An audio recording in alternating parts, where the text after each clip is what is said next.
നമ്മളെല്ലാവരും കാണാൻ ആഗ്രഹിക്കുന്ന കാഴ്ച നടന്നിരിക്കുകയാണ്.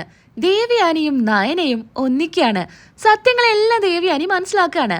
ദേവയാനിക്ക് ലിവർ തന്ന് സഹായിച്ചത് എന്റെ മരുമകളായിട്ടുള്ള നയന തന്നെയാണെന്ന് ദേവയാനി മനസ്സിലാക്കുകയാണ്. അങ്ങനെ നയനയെ കൊണ്ടുവരാനായിട്ട് വീട്ടിലോട്ട് ദേവയാനി തന്നെ പോയി വിളിച്ചുകൊണ്ട് വരുന്നുണ്ട്. ഇന്നത്തെ അടിപൊളി എപ്പിസോഡിലോട്ട് എല്ലാവർക്കും സ്വാഗതം. മുത്തശ്ശൻ നയനയെ കണ്ടു തിരികെ വരുന്നുണ്ട്. ഈ സമയത്ത് ദേവയാനിയെ കാണുകയാണ്. അച്ഛനും അമ്മയെ എങ്ങോട്ടാ പോയിരുന്നേ?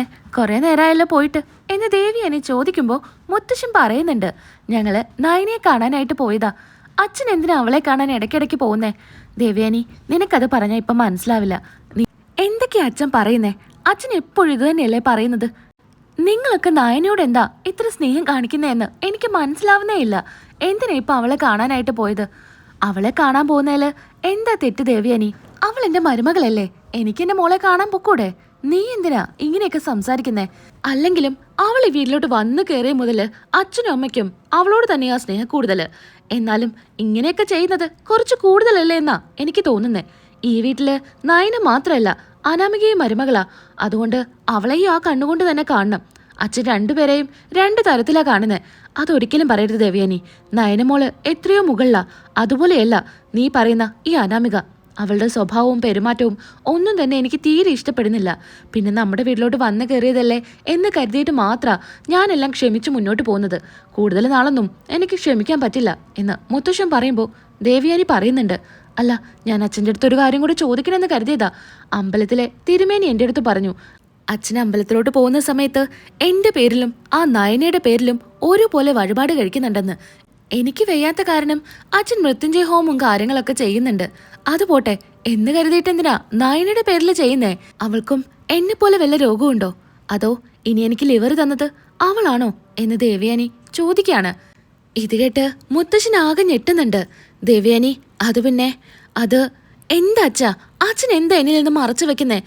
നയനമോളുടെ സ്വഭാവം നീ അറിയുന്നൊരു ദിവസം വരും. അന്ന് നിനക്കേ എല്ലാ സത്യങ്ങളും മനസ്സിലാവും. ഞങ്ങൾ എന്തിനാ ഇടയ്ക്കിടയ്ക്ക് മോളെ കാണാൻ പോകുന്നതെന്നും ആദർശിന്റെ സ്വഭാവത്തിലെ മാറ്റവും ഒക്കെ നിനക്ക് മനസ്സിലാവും. ആ ദിവസത്തിനായിട്ട് ഞാനും കാത്തിരിക്കുകയാണെന്നും പറഞ്ഞ് മുത്തശ്ശനും മുത്തശ്ശിയും അവിടെ നിന്ന് പോകുന്നുണ്ട്. അച്ഛൻ്റെ സംസാരത്തില് എന്തോ ഒളിച്ചു വെക്കുന്നുണ്ടല്ലോ എന്നൊക്കെ ദേവയാനിക്ക് തോന്നുന്നുണ്ട്. പിന്നീടായിട്ട് ജലജയായിരിക്കും കാണിക്കുന്നുണ്ടായിരിക്കുക. ജലജ ദേവയാനിയുടെ അടുത്തോട്ട് വരുന്നുണ്ട്. ഏട്ടത്തി, ഞാൻ എല്ലാം കേട്ടു. അച്ഛനും അമ്മയും കൂടെ അവളെ കാണാൻ പോയതാണ് അല്ലേ? ആ അതെ. എന്തായാലും ഇവരുടെയൊക്കെ സ്വഭാവത്തിൽ വന്ന മാറ്റങ്ങള് അതെന്താന്ന് മനസ്സിലാക്കാൻ നമുക്ക് പറ്റുന്നില്ലല്ലോ ഏട്ടത്തി. എന്തായിരിക്കും കാരണം? ജലജെ, എനിക്കറിയില്ല. ഇനി നിനക്കറിയണമെന്നുണ്ടെങ്കിൽ നീ കണ്ടുപിടിക്ക് എന്നും പറഞ്ഞ് ദേവിയാനി അവിടെ നിന്ന് പോകുന്നുണ്ട്. ഓ, എന്താ അഹങ്കാരം! അവളെക്കുറിച്ച് എന്തെങ്കിലുമൊക്കെ പറഞ്ഞ് ചൊടിപ്പിക്കാന്ന് കരുതിയപ്പോ അതിന് നിന്ന് തരുന്നില്ലല്ലോ എന്നും പറഞ്ഞ് ജലജ നിൽക്കുവാണ്. പിന്നീട് കാണിക്കുന്നത് അയ്യപ്പന്മാരെല്ലാവരും മല കയറി തിരികെ വരുന്നുണ്ട്. അഭിയാണെങ്കില് കാട്ടില് കുടുങ്ങി. പിന്നീട് അഭിയെയും കൂട്ടി തന്നെയാണ് വീട്ടിലോട്ട് തിരികെ വരുന്നത്. അങ്ങനെ മുത്തശ്ശൻ ചോദിക്കുന്നുണ്ട്, യാത്രയൊക്കെ സുഖമായില്ലേ? അങ്ങനെ യാത്രയൊക്കെ നല്ല സുഖമായി, ദൈവത്തിൻ്റെ അടുത്ത് നല്ല പോലെ പ്രാർത്ഥിച്ചു എന്നൊക്കെ ആദർശ് പറയുന്നു. അങ്ങനെ ആദർശ് അമ്മയോട് ചോദിക്കുന്നുണ്ട്, അമ്മേ, ഞാനില്ലാത്തപ്പോൾ അമ്മ എങ്ങോട്ടൊക്കെയാ പോകുന്നേ? എൻ്റെ അടുത്ത് നയന പറഞ്ഞല്ലോ അമ്പലത്തിൽ വെച്ച് കണ്ടു എന്ന്. എന്തിനാ അമ്മേ അമ്പലത്തിലോട്ടൊക്കെ പോയത്? കുറച്ചൊക്കെ നടക്കണോ എന്ന് ഡോക്ടർ പറഞ്ഞതാ എന്ന് കരുതിയിട്ട് പുറത്തു പോയി നടക്കാനൊന്നും പറഞ്ഞിട്ടില്ലല്ലോ. അത് നിങ്ങൾക്ക് വേണ്ടി പ്രാർത്ഥിക്കാനായിട്ട് അമ്മ അമ്പലത്തിലോട്ട് പോയതാ. എന്തായാലും നിങ്ങൾ നല്ല രീതിക്ക് പോയി തിരികെ വന്നല്ലോ, അത് തന്നെ അമ്മയ്ക്ക് സന്തോഷം എന്ന് പറയുന്നു. അങ്ങനെ ആദർശിനോട് ദേവയാനി ചോദിക്കുന്നുണ്ട്, അല്ല മോനെ, ഞാൻ പറഞ്ഞില്ലേ എനിക്ക് ആ കുട്ടിയെ ഒന്ന് കാണണം. മലയ്ക്ക് പോയി തിരികെ വന്നു കഴിഞ്ഞാൽ ആ കുട്ടിയെ പോയി കാണണമെന്ന് എൻ്റെ ഏറ്റവും വലിയ ആഗ്രഹമാണെന്ന്. ഇത് കേട്ട് ആദർശ് ആകെ ഞെട്ടുന്നുണ്ട്. ഇനിയിപ്പോ ഇതിനൊരു തീരുമാനം ഉണ്ടാക്കണ്ടേ എന്ന് കരുതി ആദർശ് ആകെ കൂടി സങ്കടത്തിലായിരിക്കും. നീ എന്താ ഒന്നും പറയാത്തെ? എനിക്ക് ആ കുട്ടിയെ ഒന്ന് കാണണോടാ, എൻ്റെ ഏറ്റവും വലിയ ആഗ്രഹം. അമ്മയോട് ഞാൻ പറഞ്ഞില്ലേ കൊണ്ടുപോയി കാണിക്കുക എന്ന്. പെട്ടെന്ന് ചെന്ന് കഴിഞ്ഞാൽ അവരവിടെ ഉണ്ടോ ഇല്ലേന്നൊന്നും അറിയില്ലല്ലോ. ഞാനെന്തായാലും അതൊക്കെ അന്വേഷിച്ച് അമ്മയെ കൊണ്ടുപോവാം എന്ന് ആദർശ് പറയാണ്. എന്നാ ദേവയാനിക്ക് അതിനുള്ള സാവകാശമൊന്നും ഉണ്ടായിരിക്കില്ല. എത്രയും വേഗം ആ കുട്ടിയെ കണ്ടെത്തണം. ഇങ്ങനെ പോയാൽ ആദർശും ജയേട്ടനൊന്നും എനിക്ക് ആ കുട്ടിയെ കാണിച്ചു തരില്ല എന്ന് ദേവയാനിക്ക് ഉറപ്പാവുകയാണ്.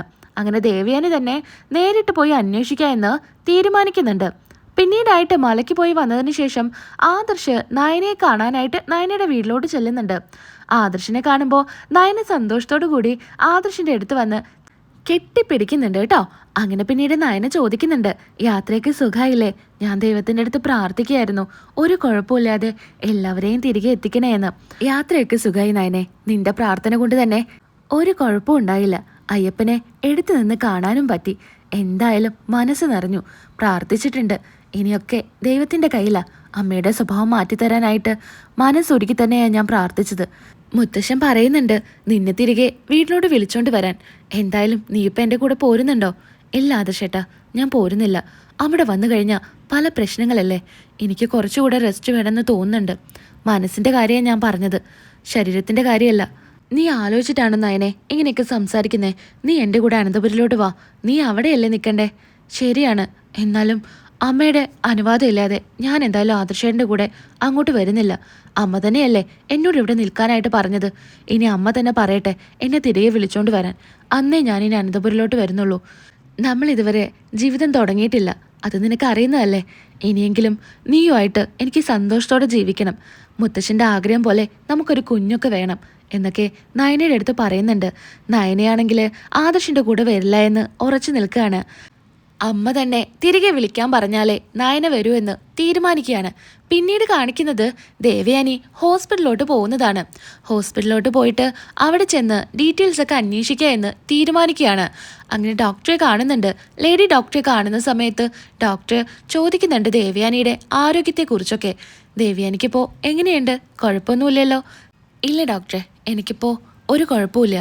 ആരോഗ്യത്തോടെ തന്നെയാണ് ഇരിക്കുന്നത്. എൻ്റെ കാര്യങ്ങളെല്ലാം ഇപ്പം ഞാൻ തന്നെയാണ് ചെയ്യുന്നത്. വേറെ പ്രശ്നങ്ങളൊന്നുമില്ല. ആണല്ലേ? എന്തായാലും സന്തോഷം. തക്ക സമയത്ത് ഡോണറെ കിട്ടിയതാ ഏറ്റവും വലിയ കാര്യമായത്. പെട്ടെന്നായിരുന്നല്ലോ പ്രശ്നങ്ങളൊക്കെ ഉണ്ടായത്. ആ സമയത്ത് ആ പെൺകുട്ടി വന്നില്ലായിരുന്നെങ്കിൽ ഇപ്പോൾ ഇതുപോലെ ജീവനോടെ ഇരിക്കാൻ പറ്റില്ലായിരുന്നു എന്ന് ഡോക്ടർ പറയുമ്പോൾ ദേവയാനി ചോദിക്കുന്നുണ്ട്, അത് ചോദിക്കാൻ തന്നെയാ ഞാൻ ഇങ്ങോട്ട് വന്നത്. എനിക്ക് ലിവർ തന്ന പെൺകുട്ടി അതാരായിരുന്നു? ആ കുട്ടിയെ നേരിട്ട് പോയി കാണണമെന്ന് എനിക്ക് വല്ലാത്ത ആഗ്രഹം. ആദർശനോടും അതുപോലെ ജയേട്ടനോടും പറഞ്ഞപ്പോഴൊന്നും അവർക്കതിൽ കൂടുതൽ താല്പര്യമില്ലാത്ത പോലെയാ. അതുകൊണ്ടാണ് ഞാൻ നേരിട്ട് വന്നത്. ആ കുട്ടിയുടെ ഡീറ്റെയിൽസ് ഇവിടെ കാണുമല്ലോ, എനിക്ക് തരുവാണെങ്കിൽ എനിക്കൊന്ന് നേരിട്ട് പോയി കാണണം. ആ കുട്ടിയോട് നന്ദി പറയണം. ആരും ചെയ്യാത്ത കാര്യമല്ലേ ആ കുട്ടി ചെയ്തത് എന്ന് പറയുമ്പോൾ ഡോക്ടർ പറയുന്നുണ്ട്, അത് പിന്നെ ഡീറ്റെയിൽസ് എന്താ ഡോക്ടറെ?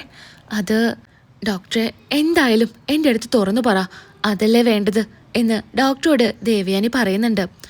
അത് നിങ്ങളടുത്ത് പറഞ്ഞു കഴിഞ്ഞാൽ എങ്ങനെയാ പ്രതികരിക്കുക എന്നറിയില്ല. എന്നാൽ ഈ ഒരു സാഹചര്യത്തിലെങ്കിലും ഞാൻ നിങ്ങളടുത്ത് അത് പറയണം. പലതവണ ഇത് നിങ്ങളടുത്ത് പറയണമെന്ന് ഞാൻ കരുതിയത് തന്നെയാ. പക്ഷേ ആദർശും നിങ്ങളുടെ ഹസ്ബൻഡും തന്നെയാ പറഞ്ഞത് ഇതൊക്കെ അറിഞ്ഞു കഴിഞ്ഞാൽ എങ്ങനെയാ നിങ്ങൾ പ്രതികരിക്കുക എന്ന്. ഇപ്പം നിങ്ങൾ ഓക്കെ ആയില്ലേ? ഡോക്ടറെ എന്തായാലും എൻ്റെ അടുത്ത് പറ എന്ന് ദേവയാനി പറയുന്നുണ്ട്. ആരാ പെൺകുട്ടി? ഞാൻ അറിയുന്ന ആരെങ്കിലും ആണോ? അതെ, നിങ്ങൾ അറിയുന്ന ആള് തന്നെയാ. നിങ്ങളുടെ മരുമകളാ നിങ്ങൾക്ക് ലിവർ തന്നത്. ആര്? നയനയോ? നയനയാണോ എനിക്ക് ലിവർ തന്നത്? അപ്പോൾ എൻ്റെ മരുമകൾ തന്നെയാണ് അമ്മായിയമ്മയുടെ ജീവൻ രക്ഷിച്ചത് അല്ലേ? അല്ലേ ഡോക്ടർ, സത്യമാണോ എന്ന് വീണ്ടും വീണ്ടും ദേവയാനി ചോദിക്കുന്നുണ്ട്. സത്യ, നിങ്ങളുടെ മരുമകൾ തന്നെയാ തക്ക സമയത്ത് നിങ്ങൾക്ക് ലിവർ തന്നത്. അവൾ എന്നെ തോൽപ്പിച്ച് കളഞ്ഞല്ലോ. അപ്പോൾ അവള് എനിക്ക് വേണ്ടിയിട്ടാണ് ഈ ത്യാഗം ചെയ്തത്. അതുകൊണ്ടായിരിക്കും അവളവളെ വീട്ടിൽ പോയി നിൽക്കുന്നത്. അവളുടെ മുൻപിൽ ജയിക്കാനായിട്ടാ ഞാൻ പലതും ചെയ്തിട്ടുള്ളത്. പക്ഷേ ഞാനിപ്പോൾ അവളുടെ മുൻപിൽ തോറ്റുപോയി. ഇനി ജീവിതകാലം മൊത്തം ഞാൻ അവളുടെ മുൻപിൽ തോറ്റു തന്നെയായിരിക്കും. മരുമകളെ ഒരിക്കലും അമ്മായിയമ്മയ്ക്ക് വേണ്ടി ഇങ്ങനൊരു ത്യാഗം ചെയ്യില്ല. അത് ഇന്നത്തെ കാലത്ത് നടക്കുമെന്ന് പോലും തോന്നുന്നില്ല. അങ്ങനെ ഇരിക്കുകയാണ് ഇത്രയും വെറുക്കുന്ന മരുമകള് അമ്മായിയമ്മയ്ക്ക് വേണ്ടിയിട്ട് ഈ ത്യാഗം ചെയ്തത്. അത് ദേവയാനി കണ്ടില്ല എന്ന് നടിക്കരുത്. ലിവർ തന്നത് മാത്രമല്ല, തനിക്ക് ബ്ലഡ് തന്നതും ആ കുട്ടി തന്നെയായിരുന്നു. ആ സമയത്ത് ശരീരം ഒരുപാട് വീക്കായിരുന്നു. നിങ്ങളുടെ മകനും ഭർത്താവും ഒക്കെ ഒരുപാട് തവണ ആ കുട്ടിയോട് പറഞ്ഞതാ ഇതിന് നിൽക്കണ്ട, നമുക്ക് വേറെ ആരെങ്കിലും കണ്ടുപിടിക്കാമെന്ന്. അപ്പോൾ ആ കുട്ടി തന്നെയാ പറഞ്ഞത് എനിക്കൊരു കുഴപ്പവും വരില്ല, അമ്മയുടെ ജീവനാണ് എനിക്ക് വലുതെന്ന് പറഞ്ഞ് ഈ കാര്യം ചെയ്യാൻ സമ്മതിച്ചത്. റിസ്ക് ആയിരുന്നു. റിസ്ക് എടുത്തുകൊണ്ട് തന്നെയാ ആ കുട്ടി നിങ്ങൾക്ക് വേണ്ടി ത്യാഗം ചെയ്തത്. ഇനിയെങ്കിലും ആ കുട്ടിയെ മനസ്സിലാക്കണം എന്ന് ഡോക്ടർ പറയുമ്പോൾ ദേവയാനി ആകെ സങ്കടത്തിലായിരിക്കും. ഡോക്ടറെ, എനിക്കിപ്പോൾ എല്ലാം മനസ്സിലായി, എനിക്കെന്തായാലും അവളെ ഒന്ന് കാണണം എന്നും പറഞ്ഞ് ദേവയാനി അവിടെ നിന്ന് ഇറങ്ങുകയാണ്. സത്യങ്ങൾ എറിഞ്ഞ ദേവയാനി വേഗം തന്നെ നയനയെ വിളിക്കാനായിട്ട് ചെല്ലുന്നുണ്ട്. അങ്ങനെ നയനയെ കൂട്ടി നേരെ അനന്തപുരിലോട്ട് വരികയാണ്.